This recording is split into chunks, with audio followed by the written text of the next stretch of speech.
is one audio we found. It's all to do with James McInerney.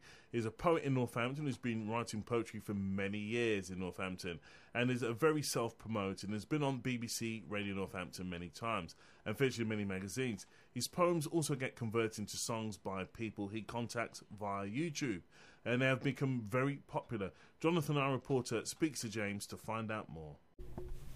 So could you just give me a brief introduction to who you are? Yeah, my name's James McInerney. I'm a poet who living in Northampton. Something that I've been doing since about 1998. And how did those kick-start off?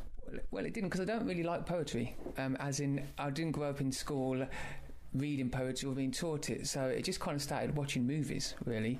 And you know, at that point we get to a movie where it's the emotional part of this movie and the music in the background really makes the scene happen. I found myself buying the soundtracks of the movies just to listen to the film scores, because I love the film scores, how they could basically make a scene. And then I found myself listening to the film score more, and then I started writing from them. What do you tend to write about in your poems? Everything, but mainly love. All different types of love. Heartbroken love, lost, everything else. So, well, personal and thinking about how the scene would play out if it was a certain scene. So how long does it take you to write a poem? A while, actually, and that's why this book took a while to come out. It's basically from 98 I started writing up to 2012, so it's a mixture of a long time of listening to music, thinking how it would play out, and then writing it. Okay, so tell us a bit about this book that's coming out. Well, the book's called In Between the Lines. It's coming out on Amazon. It should be end of July or beginning of August, and it's a collection of poems. There's two versions. There's a black edition, which is straight 161 poems, which is going to be in there from 98 to 2012, and there's a white edition with poems, and it's signed, and it's got about 60 photos that I've taken in it. So let's talk about these photos. I've got some here in front of me. They're very impressive. Just walk me through one of them. Basically, some of them are my children. That's my daughter there, and I basically took pictures of different styles, different ways, colourful, black and white, just to get the emotion from the picture. If you look at the picture, like that one, for example, it's really stark in your face, and it says more than just a picture. So it was just a different style of photography, but different kinds, black and white and colour. And how did that all start off, the photography? Well, that started just by I got a camera for my birthday.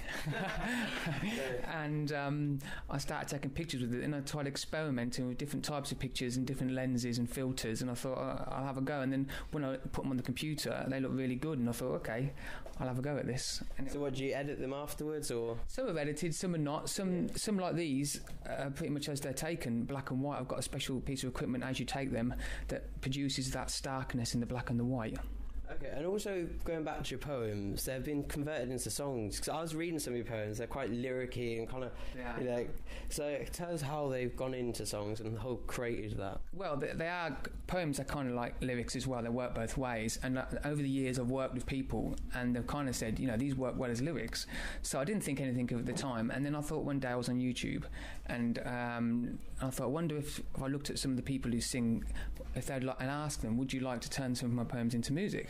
And basically they said yes, and I didn't think anything of it, and they took off really well. Actually, bands and artists have really had a go and made them. They've amassed about 19,000 hits on some of them, and some of them have been played in the Netherlands on the radio station. There's one by Annie, and that went off really well, and that's the one that really took off in the Netherlands and got played, and everyone really loved that version of the song. And where can people listen to that? My YouTube site is James McInerney, but I think it's actually Mills MC 1977. So that's Mills MC 1997? 1977. Sorry. But if you type in James McInerney into YouTube, you'll see it on there. And that's by Annie? Yeah, Annie, yeah. So tell us when this book's coming out. It should be end of July, beginning of August. I'm still waiting on Amazon to send me the copy. I've seen the whole thing layout, it's already done, but it's the proof copy coming to me. I've got to check it and tick the boxes and say it's ready. I've read some of your poetry, and I went on your Facebook and I saw the layout of the books on there. It's very impressive, and I've got these pictures in front of me. They're also brilliant. It's hard to, some of this a bit obscure and a bit different. I think that's really good. I just went for random things because but it's the style, the black and whites, and the starkness of the pictures, and like that, for example, they're all different. Just things that will break the book up and make it look nice.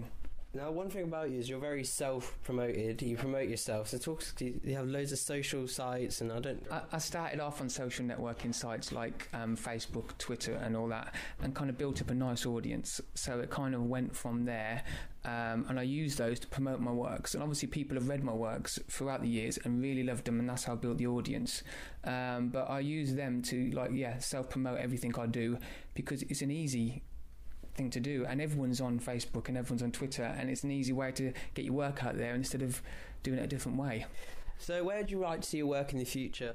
Obviously at the moment the book coming out, I've got other radio interviews lined up, and I've got some interviews after that, but I don't know really, because everything I've done so far hasn't really been planned. It's been as it happens, and it's not knowing what's happened next, but hopefully in the stores would be lovely. So before we go, James, can you just quickly tell me where people can find out more about you and find out more about this book coming out? Yeah, so Facebook is James T. McInerney. I'll spell the surname McInerney, and Twitter is @MillsMC07. And that's where, and it's end of July the book's coming out. End of July, beginning of August. Okay, thank you for that. Okay. Well, very good. Very interesting there. Fun about a young man destined for some very big things.